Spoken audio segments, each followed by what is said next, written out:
hours to play with. We'll take you up to 6 o'clock straight up. Tyler B on the other side of the glass, producing a show, keeping us on the air, as only he can, on this 13th of October, 2021.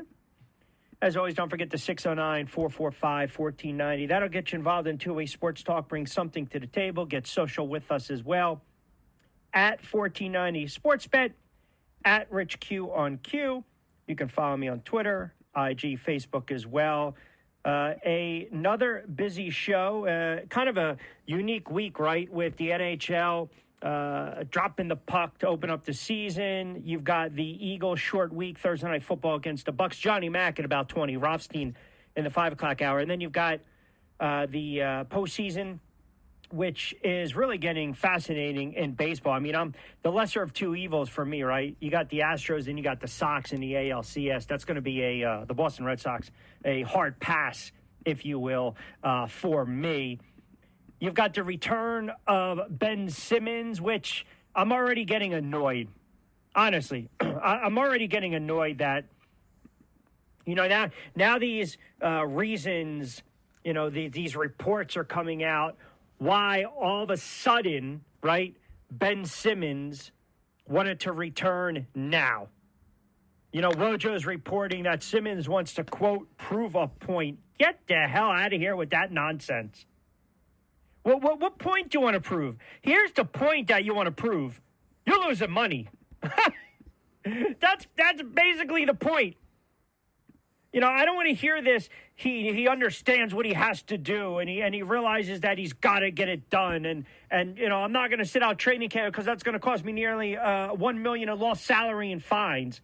I'll deal with that soft jackass later on in the show. I don't want to deal with Ben Simmons right now. I don't.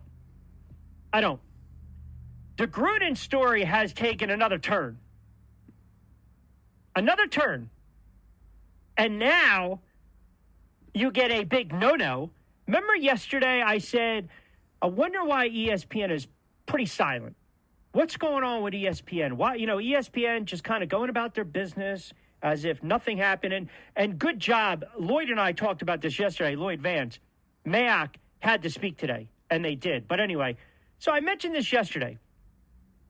And we find out that you've got, what's the word I'm looking for? The no-no, the that's not good from Adam Schefter, who is I would call him a journalist, but more of an NFL insider for ESPN.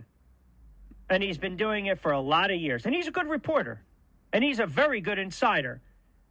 So apparently he reportedly sent Bruce Allen unpublished articles and allowed him to add or change things in them.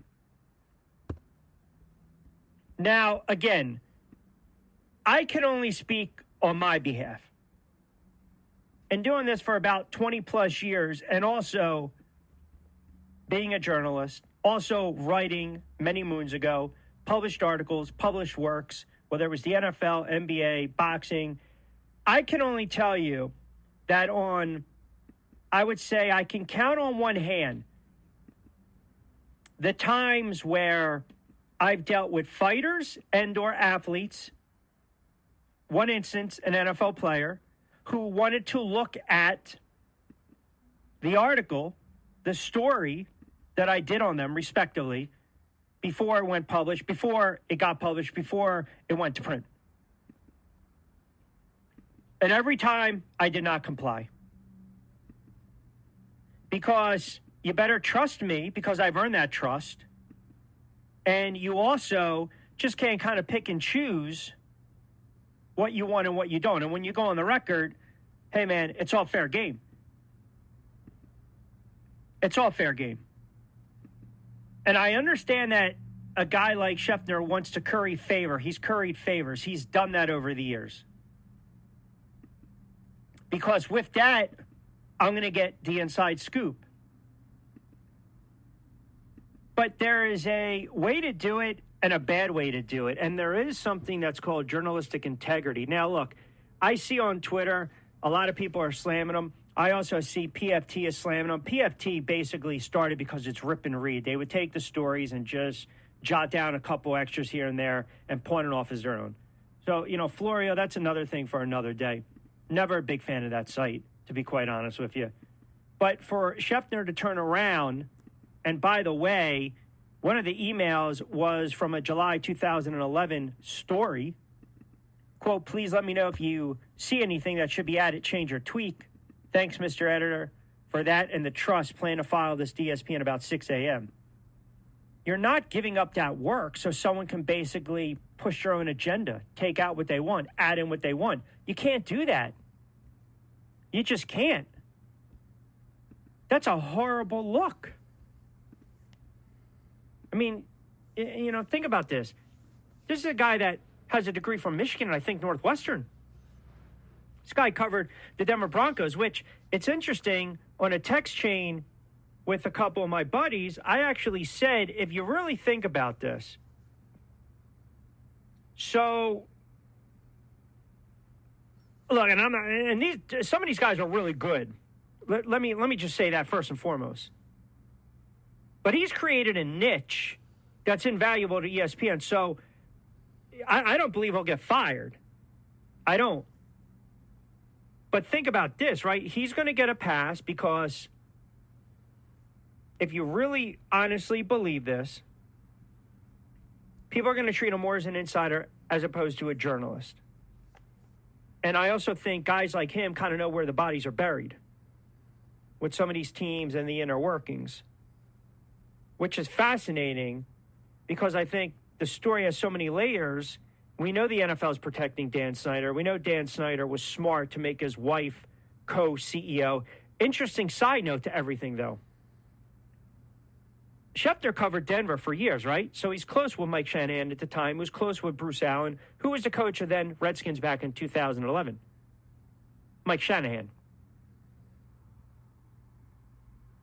CNN and Fox, they're not going to hang their guys out to dry and turn around and investigate or make the story about them. They're just not going to do that. I don't expect ESPN to do that. But it's just a bad look, right? It is a bad look. And I believe there is what you would call pawns, and then there's credible journalists. And I think now, because there's so much going on with social media, people think, let me flip the camera around, let me flip the phone around, here we go, I'm a journalist. No, you're not. You're not. Sorry, I got news for you. You might be an influencer, you might have a YouTube channel, you're not credible. At least not yet. So I think, in my opinion, there's more pawns who try to curry favors with teams, players, and those in high-ranking positions. And it runs prevalent, by the way, in boxing circles. Because you got guys that are trying to push their own agenda and narrative. You take away those who are legit and credible. But as my father used to say, the smart ones always sniff out the BS. It's just a bad look. It is a no-no. And now, 650,000 emails. I mean, my goodness. 650,000 emails just floating around in space. Right there. Floating around. But we're not going to release those. We're not even going to get into that. The NFL is protecting Daniel Snyder. I think we know that. I honestly believe that. And what's worse is that now you have people that think, and look, this is the frontline thinking from the league, it's not an isolated thing with a Jon Gruden or a Bruce Allen. And that's how bizarre this is going to get. There's so many layers to peel. That's one of the reasons that Mayock had to come out and talk. And by the way, Carl Nassib requested a personal day. And of course, the Raiders gave it to him. They complied. So now you're going to have the league that's going to have to come out of the woodwork because, like I said, 650,000 emails involved in the NFL's investigation into sexual misconduct within the Washington football team. So that just adds gasoline to the fire that is the Jon Gruden resignation and the Schefter let me run this by you first. But we still haven't heard anything directly related to Washington or Snyder, other than that Bruce Allen really doesn't know when it isn't appropriate to use his work email, right?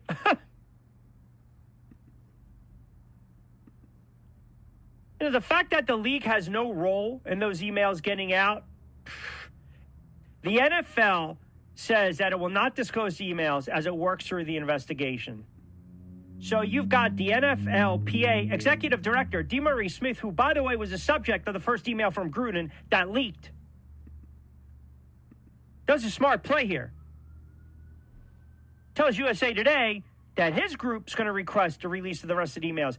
Now, it's unclear if the league's going to comply, which, again, raising questions about what that actually pertains to this Washington football franchise. What's in them? What is it? Uncover, dig.